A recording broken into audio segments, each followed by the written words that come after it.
La chronique astrophysique. Sylvie Vauclair.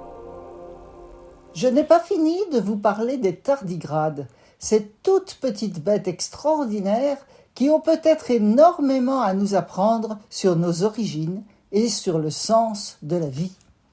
Vous vous en souvenez certainement. Ce sont des petites créatures d'environ 1 mm de long, capables de vivre dans des conditions extrêmes de super grand froid ou de super grande chaleur. Ils survivent aussi dans le vide spatial, et s'ils n'ont rien à manger ni à boire, ils se mettent dans un état de cryptobiose, intermédiaire entre la vie et la mort, en attendant d'être réveillés par la première goutte d'eau et la première molécule de nourriture. Et ils existent depuis l'origine de la vie sur la Terre. Et justement, il y a une chose qui intrigue énormément les scientifiques.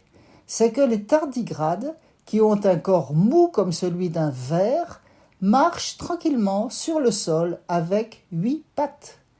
Quand je dis sur le sol, ça peut être des sédiments marins, des dunes de sable, des supports métalliques, tout ce que vous voulez. Ça peut nous sembler normal de marcher. Mais pensez à tous les autres petits animaux au corps mou. Ils n'ont pas de pattes. Ils ne savent pas ce que c'est que marcher. Ils avancent en rampant et en se tordant dans tous les sens pour pouvoir déplacer leur corps petit à petit. Les tardigrades, eux, se déplacent à toute vitesse, avec leurs 8 pattes, d'une manière coordonnée, sans bavure, sans trébucher, très efficace.